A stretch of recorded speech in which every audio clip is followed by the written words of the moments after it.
Bienvenue à toutes et à tous, je suis Marius, j'espère que vous allez bien. Alors évidemment, je vous retrouve pour parler de Backlash. Et j'ai pas mal de choses à dire, bien évidemment. Ce PLE fut une agréable surprise. J'ai adoré ce show. Il n'y a eu aucun, et j'insiste bien sur ce mot, mauvais match. Alors effectivement, de base, il y avait très peu de gens hypés. Et je ne leur en tiens pas rigueur, parce que effectivement, ça a dérangé certains que tel ou tel match se retrouve sur la carte et pas d'autres, enfin bon, vous voyez. On peut les comprendre, je ne leur en tiens pas rigueur, c'est normal qu'ils soient déçus, mais franchement, au final, le show a délivré. Alors ouais, très clairement les gars, j'ai kiffé du début jusqu'à la fin. Pour moi, j'ai rien détesté du tout, absolument rien. Le truc, c'est qu'il faut utiliser une strat bien précise. Tu n'attends rien. Comme ça, quand tu regardes le show, tu peux profiter à fond. Et quand il y a des surprises, tu peux vraiment en kiffer. Les fans de catch sont devenus beaucoup trop exigeants de nos jours. Et bon, en soi, c'est normal, vous allez me dire. Mais moi, personnellement, en faisant ces strats, je suis rarement déçu. C'était une très bonne idée d'avoir mis le 4-way match pour le titre des États-Unis en premier match. Histoire de bien nous plonger dedans, c'était vraiment une très bonne idée d'avoir mis ce match en premier. Jacob Fatu, LA Knight, Drew McIntyre et Damien Priest ont délivré comme jamais. Et franchement, j'ai adoré ce match, du début jusqu'à la fin. Drew et Priest réglaient leur compte. D'ailleurs, les deux ont été salement amochés suite à ça, surtout Drew, mais apparemment, selon ce qu'a dit Triple H en conférence de presse, il va bien. Pour ce qui est de Damien, j'imagine aussi, mais bon, voilà. Le spot à travers la table était relativement dangereux, j'avoue que j'étais pas bien à un moment, mais bon, voilà. Les mots de Triple H m'ont rassuré.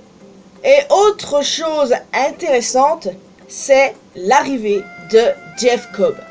Jeff Cobb que j'attendais de voir avec grande impatience. Et ce qui est vraiment cool, c'est qu'il a rejoint la Bloodline, ou du moins de ce qu'il en reste, de Solo. Il devient le nouvel enforceur de Solo. Ce qui signe évidemment, bien sûr, bientôt la fin de Jacob Fatu au sein de cette Bloodline. Solo, il a clairement pré-shot le coup. Il surveille ses arrières en ayant engagé un autre enforceur. Et je trouve que c'est vraiment une bonne idée pour les débuts de Jeff Cobb. Vous allez voir les gars, ceux qui ne le connaissent pas, notamment, eh bien, le gars, il est incroyable. Vraiment. Là, j'ai l'impression que la WWE a pas mal de gens de la Lucha Underground. La Lucha Underground, c'était une dinguerie. T'avais Yosuke là-bas, Penta, Karrion Kross. Karrion Kross là-bas, c'était pépite. Mais bon, vous n'êtes pas prêts pour ce débat. La Lucha Underground, c'était vraiment quelque chose. Et c'est tellement dommage qu'elle n'existe plus maintenant. Donc, du coup, Jeff Cobb a fait ses débuts à attaquer Knight et Jacob Fatu a conservé son titre des États-Unis, mais ça se voyait qu'il n'était clairement pas ravi. Surtout que, si je ne dis pas de bêtises, les deux se sont déjà affrontés par le passé et c'est très clairement un match que je veux voir. Tout comme contre Bronson Reed, que Jeff Cobb a également affronté. Jeff Cobb a affronté beaucoup de monde, croyez-moi. Ce match était incroyable, mais alors le suivant était exceptionnel. Et je vous le dis, mon match préféré de ce PLE. Pour le Women's Intercontinental Championship, Lyra Valkyria contre Becky Lynch. Alors, autant durant ce PLE, je ne voyais aucun changement de titre, à part potentiellement celui-ci. À tout moment, je m'attendais à une victoire de Becky, ou alors à Lyra qui conserve, mais grâce à une intervention de Bayley qui venait se venger de ce que lui a fait Becky. Sauf qu'en fait, ce fut ni l'un ni l'autre. Lyra a, à ma grande surprise, conservé. Et franchement, suite à ce match de dingue, elle s'est donnée à fond. Lyra, c'est clairement le futur. Ça se voit que la WWE mise sur elle. Et c'est vraiment cool parce que cette meuf est exceptionnelle. Et le fait qu'elle ait conservé sans avoir eu besoin d'intervention extérieure, franchement, chapeau. Elle a battu The Man, c'est pas rien les gars. Alors oui, après le match, Becky était extrêmement furieuse, elle a pété un câble sur Lyra, Mais ouais, franchement, c'était génial. J'ai adoré. Le meilleur match. Bravo mesdames, franchement. Seul match féminin du PLE, mais clairement le meilleur de la soirée. Il n'y a aucun doute à ce sujet les gars. C'était parfait. Le match suivant était également très bon pour le titre intercontinental. Dominique Mysterio contre Penta. Alors évidemment, je ne voyais pas une seule seconde Dominique perdre. Pour moi, c'était logique qu'il allait conserver. Et effectivement, grâce à des interventions. Il y a les interventions du Judgment Day, mais également El Grande Americano. Genre le gars, il arrive, ça y est, il est content, il a fait sa connerie, il est fier. C'était clairement la chose à faire, vous voyez. Alors oui, les interventions, répétitions, je peux comprendre que ça saoule les gens. Mais là, c'était nécessaire, histoire de ne pas décrédibiliser Penta. Donc, ça ne me dérange absolument pas. Pour moi, c'est ce qu'il fallait faire, très clairement.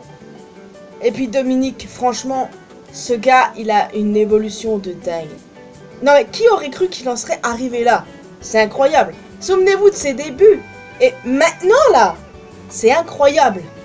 Il a une évolution de zinzin et j'adore ça. En tout cas, vu ce qui s'est passé, Balor va pas tarder à quitter le groupe. Alors, allez savoir s'il va le quitter par lui-même ou s'il va se faire kick. Il y a des chances qu'il se fasse kick. J'attends la suite avec grande impatience. L'avant-dernier match. Alors là, il y avait vraiment très peu de gens qui étaient emballés par ce match. Gunther contre Pat McAfee. Je peux comprendre que les gens n'appréciaient pas la présence de ce match sur la carte. C'est vrai que ça peut se comprendre. Et bien vous savez quoi? C'était étonnamment divertissant quand on sait de quoi Pat McAfee est capable. Ceux qui ont déjà vu Pat McAfee catcher, vous savez exactement de quoi je parle. Genre le gars, il a tenu tête à Adam Cole, déjà pour commencer. Les War Games, genre les gars, déjà rien que ça, le gars il m'avait convaincu. Puis après il a affronté Baron Corbin et Austin Theory, genre mais... Le fait est que Pat est un ancien sportif, mais il en a toujours dans le ventre, genre il a une shape incroyable. Et le fait qu'il ait tenu tête à Gunther tout le long, j'ai trouvé ça, pour ma part, admirable. Il y a des gens qui n'ont pas du tout aimé qu'un commentateur tienne tête au ring général, ce qui peut se comprendre. Mais personnellement, j'ai bien aimé ce côté de Pat. Il tient tête pour son honneur, pour l'honneur de son ami Michael Cole. Michael Cole qui à un moment donné a interféré. Mais j'ai trouvé ça vraiment cool personnellement. C'était divertissant du début jusqu'à la fin. Le match était bon de toute façon. Les matchs de Gunther sont très rarement mauvais déjà pour commencer. Mais il y a une chose que les fans n'ont pas aimé, c'est l'après-match. Et là encore, ça peut se comprendre, hein, j'avoue. C'est Gunther qui montre son respect à McAfee. Et moi, je trouve pas ça déroutant. Pour autant, je veux dire, du début jusqu'à la fin, Pat s'est montré très persévérant. Il n'a pas abandonné, en dépit du fait que Gunther voulait continuer de jouer avec. Et Gunther, il a vu ça, ce qu'il a trouvé admirable.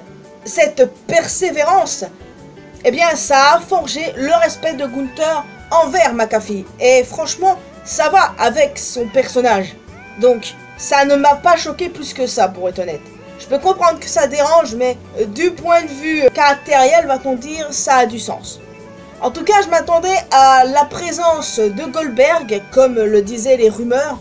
Mais bordel, moi j'étais contente qu'il soit pas là. On n'avait pas besoin de lui. Mais de toute façon, son dernier match, c'est cette année, c'est inévitable. Ce serait contre Gunther. Donc voilà, on peut pas y échapper, on n'y échappera pas malheureusement. Mais au moins, j'ai pu profiter de ce show sans sa face. Et ça, c'était génial. Maintenant, Gunther a retrouvé confiance en lui, je suppose. J'avoue, j'ai encore un peu de mal à digérer le fait qu'il ait tapé si vite à WrestleMania contre Jay, mais bon. Et enfin, le main event pour le titre Undisputed, John Cena contre Randy Orton. C'était le match feel good de la soirée. Ouais, feel good, c'était nostalgique. Les deux rivaux de toujours qui se retrouvent pour une dernière danse. Honnêtement, beaucoup de gens s'attendaient à ce que ce match soit similaire au match à WrestleMania contre Cody. Qu'il soit une purge, qu'il soit mauvais ou pas du tout exceptionnel. Mais que le storytelling serait présent. Et le storytelling était là. mais le match n'était pas du tout mauvais, étonnamment. Et franchement, c'était une agréable surprise car j'ai pu en profiter du début jusqu'à la fin. C'était trop bien, vraiment trop bien, j'ai adoré ça.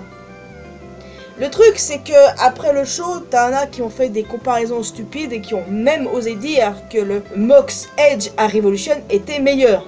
What the fuck is that? Genre, moi qui ai regardé Revolution et qui ai vu ce main event de merde.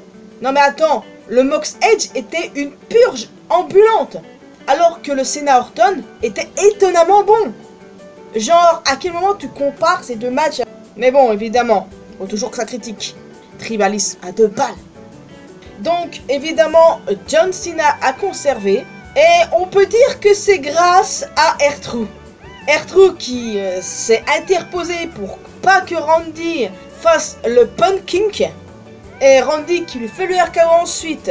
Ce qui permet à Cena de faire un low blow à Orton et de remporter la victoire ensuite. De la même manière qu'il avait fait avec Cody d'ailleurs. Là, il a gagné de la même manière qu'à WrestleMania et il faut s'attendre à ce qu'il fasse ça encore. À un moment donné, j'ai vu un Cena troublé et je me suis dit, en voyant ça, est-ce qu'il va vraiment rester heel jusqu'à la fin de l'année? Genre, c'est sa dernière année, mais est-ce qu'il va rester heel jusqu'au bout? Franchement, j'en doute. Je suis pratiquement sûr qu'à un moment donné, il reviendra face une fois qu'il aura pris conscience qu'il ne fait pas la bonne chose. Je pense qu'il y a grave moyen. Pour moi, il peut pas finir l'année heel. C'est pas possible. Non, non. Mais en tout cas, ce que je suis certaine, c'est que quand Cody reviendra, il récupérera le titre. Alors, je ne sais pas quand il reviendra, mais qu'il se repose. Parce que, voilà, il s'est beaucoup donné durant son règne. Il était tout le temps présent. Mais en tout cas, voilà, John Cena a fait le taf. Et puis, bon, le match était extrêmement divertissant. Et ça annonce un match entre John Cena et R-Truth. Parce que lors de la conférence de presse, Cena a passé Truth à travers une table. Et du coup, il y a des rumeurs qui disent que les deux vont s'affronter à Saturday Night's Main Event. Pas la semaine là, mais la suivante. Ouais, si je dis pas de bêtises. Eh bien, ça n'a pas plu à énormément de gens. Parce que bon, pour eux, R-Truth, en 2025, ça ne vaut plus rien. Les gars, outre le côté comique, genre le gars il est toujours aussi agile du haut de ses 52 ans. Oui, si je dis pas de conneries. Genre il est pas rouillé du tout, hein. Alors oui, je peux comprendre que certains espéraient de meilleurs adversaires pour John Cena. Pour moi, c'est normal qu'il passe par là. Genre, R-Truth il a une gimmick de fan de Cena, donc pour moi, c'était logique qu'on ait ce match, hein. Et puis ni plus ni moins, là, le dernier run de John Cena, eh ben, je le vois comme une rétrospection, voyez-vous, de sa carrière. Déjà Randy, R-Truth, eh bien, il faut s'attendre à ce que la suite soit ainsi. Certains auraient espéré plutôt un CM Punk John Cena. Sérieusement, les gars, on l'aura, c'est sûr à 100%. Genre, arrêtez de râler. S'il vous plaît, arrêtez de râler pour une fois. Je peux comprendre votre frustration, mais vaut mieux R-Truth que, encore une fois, Travis Scott. Je préfère ça, personnellement. Et puis, le match peut être très sympa, la preuve, hein. Autant le match contre Cody était pas ouf, mais là contre Randy c'était vraiment pas mal. Et puis contre R-Truth ça peut faire un truc intéressant. En tout cas, John Cena a dit qu'il allait ruiner le catch. Clairement, il va passer par une rédemption à un moment donné. Alors je ne sais pas qui lui fera ouvrir les yeux, mais ça pourrait être intéressant à suivre parce que le storytelling est présent. Et clairement, dans le catch, le storytelling est extrêmement important. Pour moi, le in-ring et le storytelling, ça se vaut. Les deux sont importants. Il n'y en a pas un qui va sans l'autre, clairement. Donc, voilà. J'ai dit ce que j'avais à dire sur ce PLE. Moi, personnellement, j'ai beaucoup aimé. Je vais mettre un 8 sur 10. Ouais, personnellement. Généralement, je note pas tellement les shows. Mais là, je vais mettre un 8 parce que c'était divertissant du début jusqu'à la fin. Les gens, ils vous diront qu'ils sont dégoûtés parce qu'il n'y a pas eu de changement de titre. Pas de retour, ni rien. Bah les gars, on a eu les débuts de Jeff Cobb quand même qui rentre dans la bloodline de Solo et c'est pas rien du tout. Il y a eu effectivement 0 changement de titre, mais pour le coup, hormis Lyra, ils avaient tous gagné leur titre déjà à WrestleMania, donc qu'ils les perdent maintenant, c'était pas ouf, hein, faut l'avouer.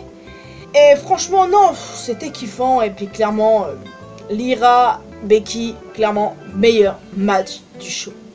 Donc voilà les amis, je vais vous laisser ici. J'espère que vous avez apprécié cette vidéo. Alors n'hésitez pas à me laisser un commentaire avec votre avis sur ce show. Qu'est-ce que vous en avez pensé? Est-ce que ce fut pour vous une agréable surprise? Parce que pour moi, c'était le cas. Quel a été votre match préféré? Quel est celui que vous avez le moins préféré? J'ai hâte de discuter tout ça avec vous dans les commentaires. En plus d'un commentaire, n'hésitez pas à laisser un petit pouce bleu, ça fait toujours plaisir. Vous pouvez me retrouver sur mes réseaux sociaux, les liens sont bien évidemment dans la description. Et le plus important, abonnez-vous à cette chaîne ainsi qu'à ma chaîne principale pour qu'on puisse se retrouver dans une prochaine vidéo. Et n'oubliez pas d'activer la cloche notification bien sûr. Bye bye!